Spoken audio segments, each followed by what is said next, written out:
Hi, I'm Venise Grossmann. And I'm Ray Kirshner. A few months ago, we took our cameras on a drifter's tour, and we'd like to share some of the highlights with you. Yeah, you might think Venise is an expert on drifters since she's taken 7 of their tours. And while Ray took his first last year to Botswana, he enjoyed it so much that he returned again this year to do another. Join us now as we make our way on Drifter's 24-day Southern Circle Tour. We began our journey in Johannesburg at the Drifters Inn. Drifters tours attract clients from around the world, and our tour was certainly a melting pot of nationalities. Although it was a camping safari, we traveled in comfort in a newly purchased vehicle. The truck was outfitted with individual client lockers, 16 forward-facing seats, and state-of-the-art camping and cooking equipment. After covering a great distance, we arrived at Drifter's private camp at Nada, where we learned how to set up our tents.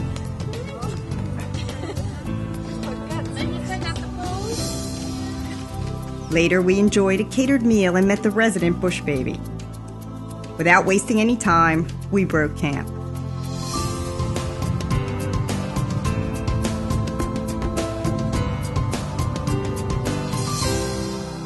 Then we traveled to CHOBE National Park, which is often featured on the National Geographic Channel, and saw plenty of game.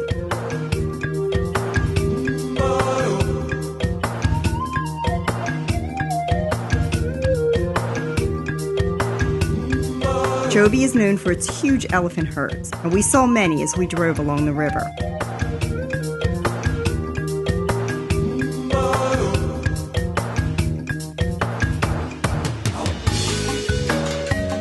After an extensive afternoon drive, we crossed the border into Zimbabwe, where we stayed in comfort for 3 nights at the Drifters Inn in Victoria Falls.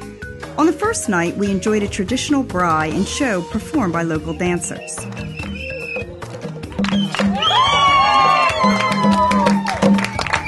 While we were in the adventure capital of the world, a Shearwater representative met with our group and explained the various activities that were available at discounted rates.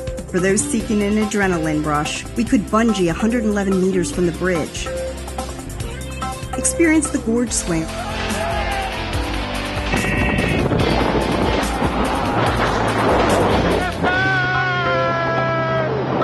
or try the zip line.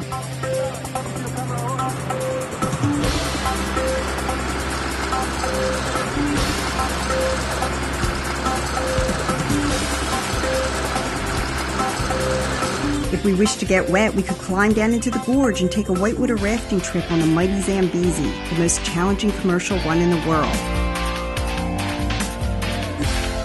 Or we could choose to traverse the river on a jet boat where we could experience spectacular views of the falls from below. Another way to experience the falls was from the air. Taking the helicopter Flight of Angels offered an aerial view of Victoria Falls, the smoke that thunders. You could also walk around the falls. Those wishing to experience game closely could take an elephant or lion walk at sunrise or sunset. In the afternoon, we could have lunch at Mama Africa's restaurant or take in dinner and a show at the Kingdom. A sunset cruise was a great way to bid farewell. Not only could we enjoy food and refreshments, but also view crocodile and hippos on the upper Zambezi.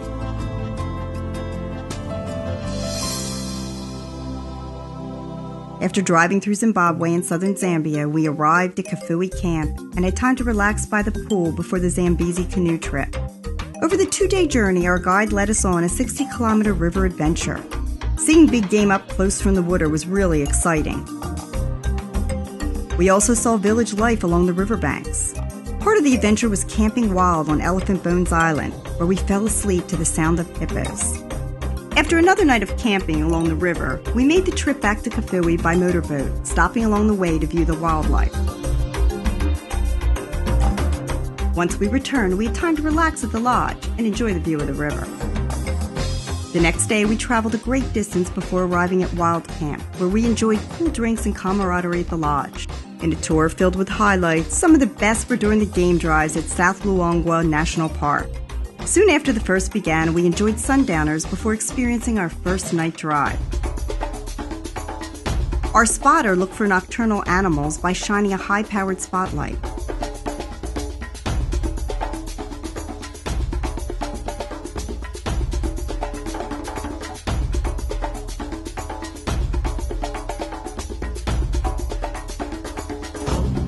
Everyone hoped to see the elusive leopard. Lucky for us, not only did we see a leopard, but wanted to kill in a nearby tree. It was unbelievable. It was right there, posing for us.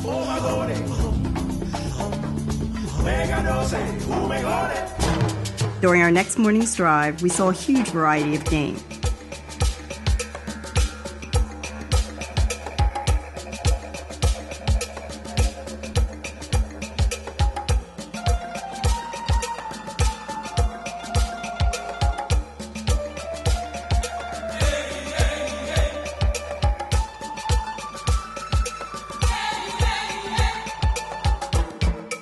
We then decided to take a second night drive and hit the jackpot. We didn't just see lions, we saw lions mating. Even rarer was seeing a lion kill right in front of us. Our guide just got finished telling us that large male lions usually don't go after the much smaller and faster antelopes. But to everyone's surprise, he did just that.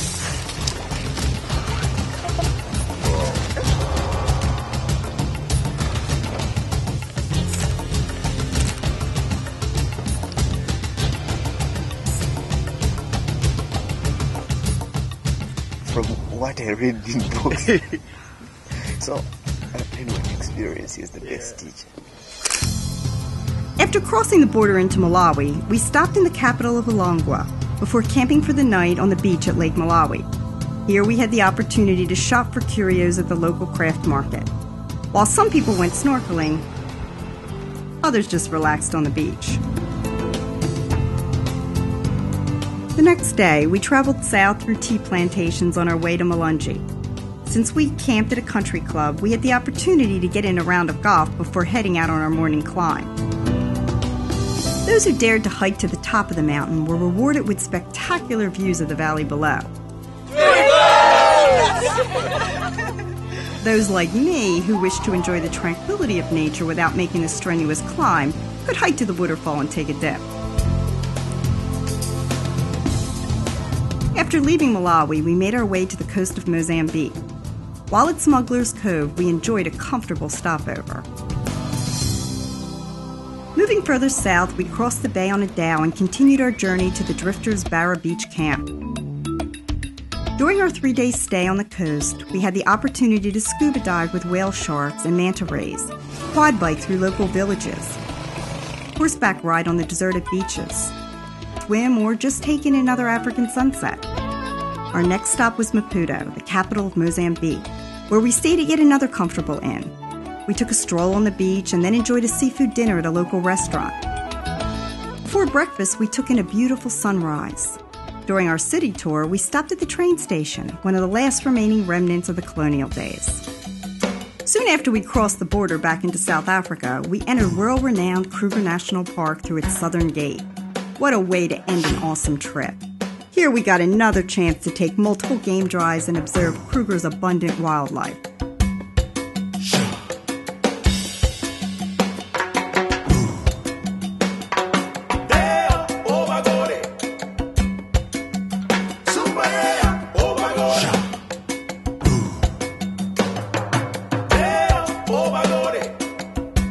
White rhino is what everyone wants to see when they come to Kruger, and we were not disappointed. Our final stop was the Drifters Forest Lodge, just outside of Kruger. The lodge is situated in the lush forest where we stayed in comfort and enjoyed drinks and a great meal. Since it was our last night together, we celebrated the success of the trip with a theme party and relived the thrilling memories of the past 23 days. Every Drifters trip is an adventure. Like us, you'll want to come back.